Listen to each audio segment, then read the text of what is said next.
Welcome back, boys and girls. Today I'm doing a review on my daughter's favorite hunting rifle. She calls it a sniper, and rest of us, we call it DPMS LR 338. This is chambered in 338 Federal, and honestly I never thought about using this as a hunting rifle, but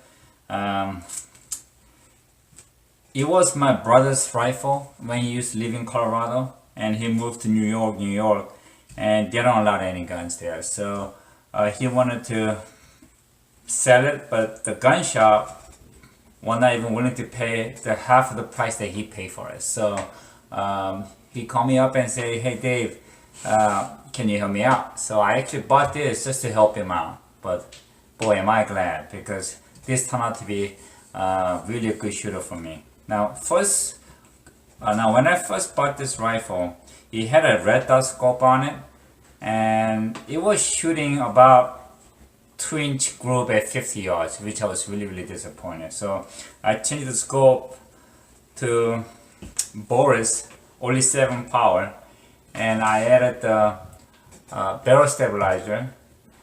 And with this came with it when when my brother Sam bought it.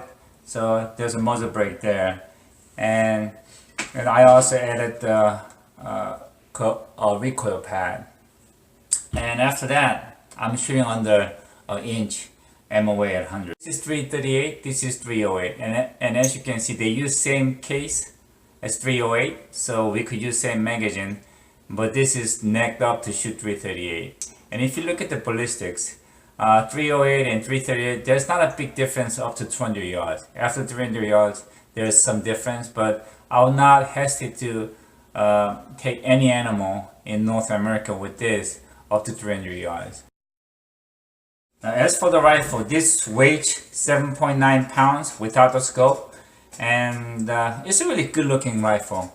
And if you look at the upper, it's like a bigger version of AR-10, and it's got a dust shield, and then it also has forward assist, and it's got a lightweight flat top. And as for the stock, they just put a hole in it and they call it skeletonized stock, which I think is kind of stupid, because if you look at inside, you can see they tried to paint inside and it's peeling off, and you get a lot of debris in here, so I really don't like it at all. Matter of fact, it's a military spec, so you could see it still has that little door here where you could open it and put stuff inside, but now this is useless. And I mean, I wish they left it as it was. That way, you could at least put like first aid kit in here or survival kit. I believe the newer rifles does come as it was without this big hole here. So I think they realized this was a dumb idea. And this here is very painful to shoot. It's got a very hard plastic on it, and that's why I had to add the recoil pad, which helped tremendously. And as for the barrel, it's got 18-inch free floating barrel, and they call it fluted barrel because they flute at the very end of the barrel, maybe about 1.5 inches or so, and I don't know how much that really helps. And as I mentioned, I put the barrel stabilizer here, which helped tremendously. And it's got lightweight gas block here, and it's got a carbon fiber tube, which I really like. It's light, it's very sturdy, and it seems to be a scratch resistance as well. One thing that I really don't like about this rifle is that when you first try to load it, it's really hard to chamber it, so you really gotta yank it. And if you look at it, it is empty,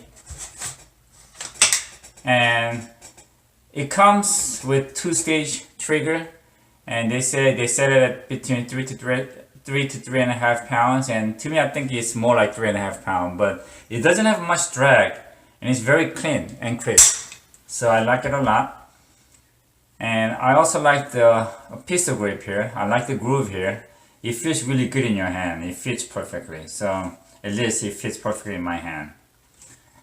And now, one thing that I like about AR style rifle as a hunting rifle is that because of the forward assist. Now, as you know, when you're hunting in the morning and when you're up in the tree stand, and more semi-automatic, when you try to load it, it makes loud clunk.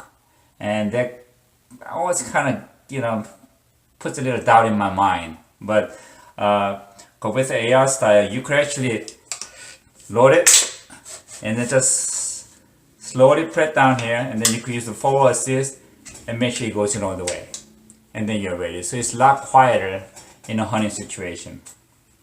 And another thing that I like about AR style hunting rifle compared to regular semi-auto hunting rifle is that it's really easy to clean. Now most hunting rifles, I don't know if you know it or not, like Remington or like Browning, everything is semi-auto, you cannot disassemble it, and therefore you can't really clean it. I mean, you can disassemble it, but you're taking a risk of damaging your gun, and you don't want to do that.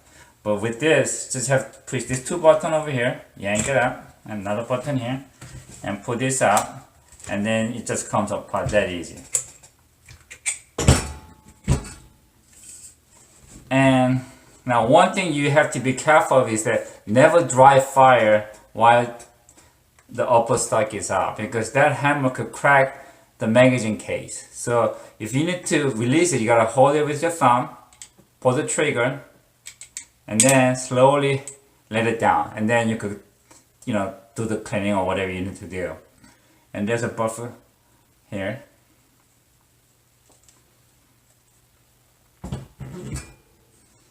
Now, even the bolt comes out really easy. Just pull this, and then you'll come right out. And as you can see, it's got a real heavy bolt in it. So this could take a lot of punishing. So I'm happy with that bolt here. And now when you put it back, sometimes you could get a little confused, because see that little thing, if it's not aligned like this, it will not go back in. So if you have it out and if you're cleaning or whatever, make sure you pull this end and make sure that it is aligned straight. Then you could put it back in really easy. Because at first I wasn't very familiar with the AR style, and I had a hard time trying to figure that out.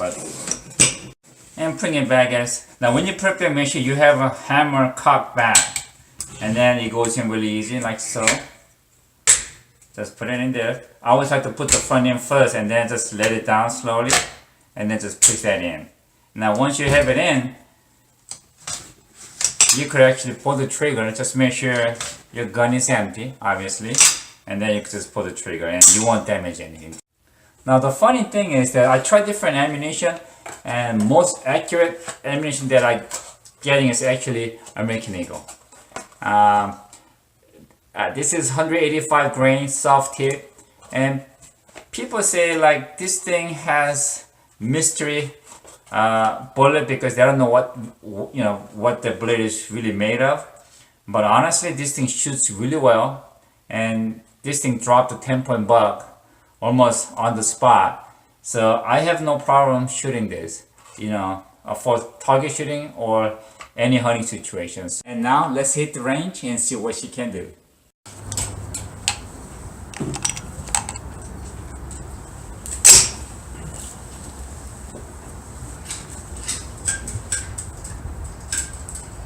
I'm gonna shoot the left lower big target, okay? Okay.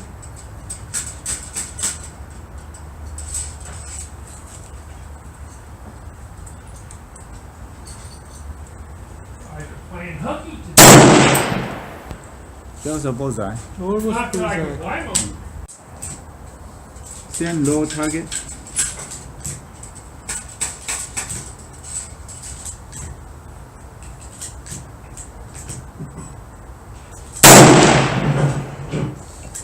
Very good.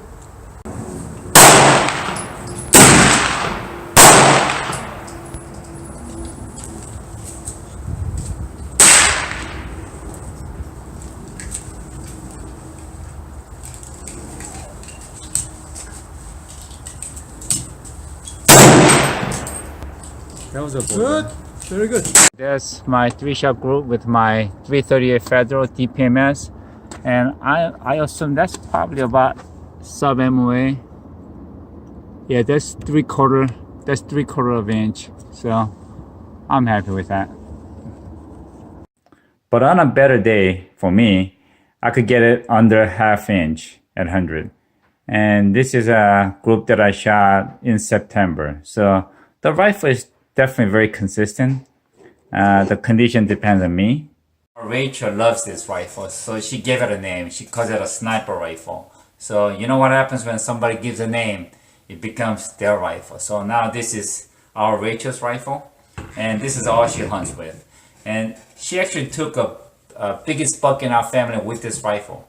It was 10-point buck, weighed about 200 pounds, and it busted through both shoulder, and the buck probably went maybe less than a 5 yard and dropped. I really thought about putting a better scope on it, but this is such a good shooter, I'm not changing anything to it. And if you look at it right here, there's a dent here. There's a dent on top of the scope. That's because Rachel dropped it at the shooting range and it hit the floor. And oh my god, I was so disappointed. I don't want to say angry, disappointed with that instance. But after that I shot it again, and the scope was still zeroed. I didn't have any problem. I'm still getting the same grouping. Now because the barrel is only 18-inch, it's very compact and it's really easy to move around. So it's very versatile rifle. And when I carry in the woods, I actually put my hands right here by the front of the magazine box, and it gives a very firm, tight grip. And this is how I carry it. I like it a lot. This will be my choice of rifle if I'm hunting in the brush, and if I need the extra knockdown power, and if I need to carry 19 rounds. I don't see why I need 19 rounds, but this rifle does come with 19 round magazine and 5 round magazine. So just in case. And lastly, remember, Jesus came to save us, not to judge us. Merry Christmas.